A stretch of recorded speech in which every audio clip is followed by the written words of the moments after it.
Under the Speaker's announced policy of January 18, 2007, the Chair recognizes the gentleman from Maryland, Mr. Bartlett, for 60 minutes.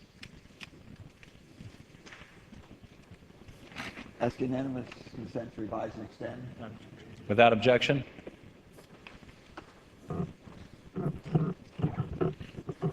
Thank you very much. Mr. Speaker, several days ago I came into the office early and I found at my door the usual package of newspapers, and I opened them up and was placing them out on the table. And I noticed the headline, and this is every paper that was at my door that morning. There were 4 newspapers, and there were 3 newspapers inside the Beltway newspapers, intended primarily for those interested in the Congress.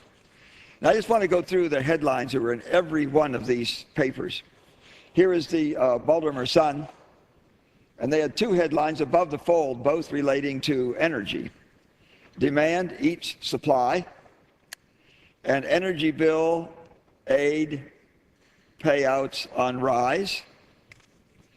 And then I went to the Washington Times, and there was a headline, Bush lays gas blame on Congress. And then I went to the Wall Street Journal, and the Wall Street Journal headline was grain companies' profits soar as global food crisis mounts. And then I turned to the U.S. News part of the Wall Street Journal, and what do you know? Above the fold there were 2 more headlines. Bush prods lawmakers on economy and energy prices, and GOP senators urge halt to oil reserve. And then I noted the 3 papers that are kind of inside the Beltway papers. Roll call. Alexander I's energy agenda. The Hill. Politics at the pump.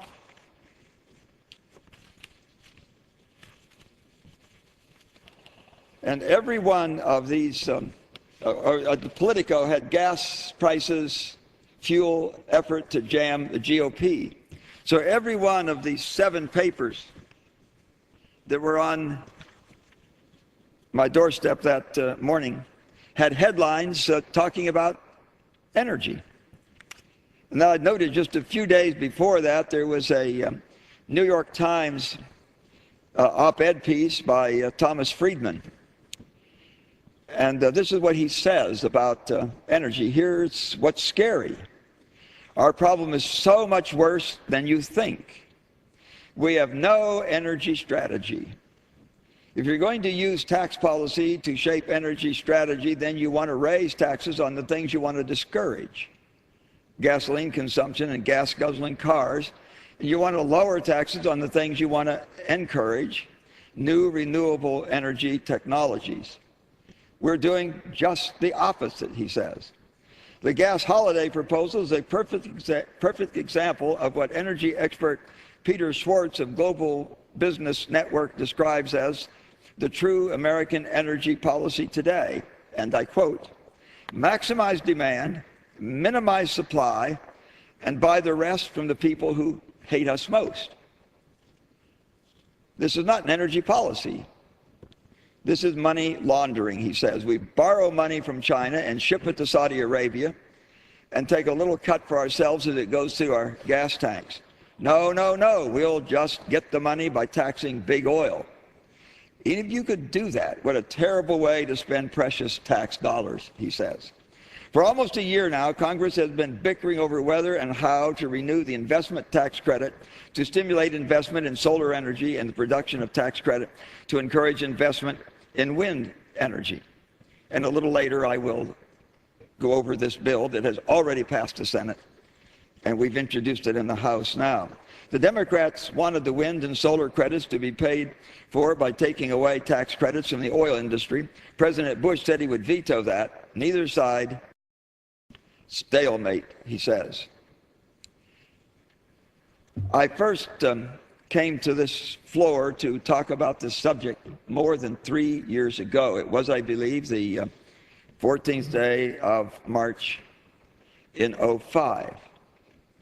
And I noted then that we have known, at that time, we had known for 25 years that we would be facing this crisis. Now it's 28 years.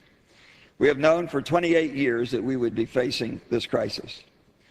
And I will present the evidence for that in just a moment, and I think the evidence is absolutely unassailable.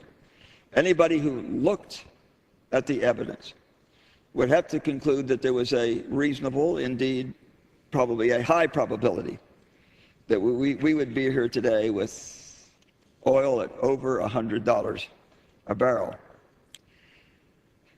This all started in 1956, on the 8th day of March, when an oil geologist from the Shell Oil Company gave a speech that I think may shortly be recognized as the most important speech given in the last century. He gave that speech in San Antonio, Texas, to an audience of people who were interested in oil. And what he told them was, at that time, absolutely audacious and incredible. He told them that in just 14 years, the United States is going to reach its maximum oil production. And no matter what you do, after that, the production of oil will decrease year by year. At that time, the United States was the largest producer of oil in the world, the largest consumer of oil in the world, and I think the largest exporter of oil in the world. So this was absolutely audacious to suggest that the king of oil, in just 14 short years, would reach its maximum ability to produce oil. He was a pariah for a number of years, and then in 1970, when right on schedule, as this chart shows, when right on schedule the United States reached its maximum oil production, he became a legend in his own time. He made this prediction in 1956, and you see how much oil we were producing then. By 1970, we were producing a lot more oil. And right on schedule, just as he had predicted, the United States after that produced less and less oil each year, in spite of several things, Mr. Speaker. In spite of finding a lot of oil in Alaska, and notice just a little blip in the slide down the other side of what's called Hubbard's Peak.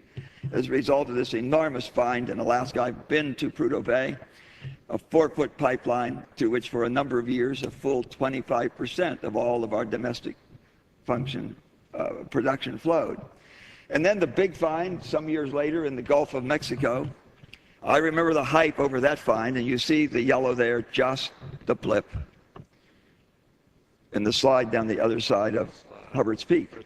So not only did we find a lot of oil that M. King Hubbard had not included in his prediction included only the lower 48 Texas and the rest of the lower 48 states. In spite of this large find of oil in Alaska and the large find of oil in the Gulf of Mexico, and in spite of increasing amounts of natural gas liquids, we today produce about half of the oil that we did in 1970. And there's another thing that we have done, and that is we have drilled more oil wells than all the rest of the world put together. And in spite of drilling more oil wells than all the rest of the world put together, in spite of ever better techniques for finding oil, computer modeling and 3D seismic, in spite of ever better techniques for getting the oil, enhanced oil recovery, nothing we have done has proved M. King Hubbard a liar. He said that we would peak in oil production in 1970. We did. And we've been sliding down the other side of Hubbard's Peak ever since.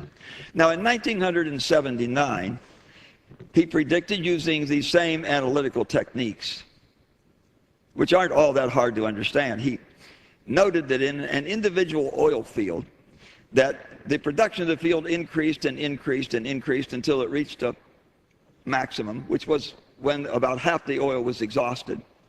And then after that, the last half, which reasonably would be more difficult to get,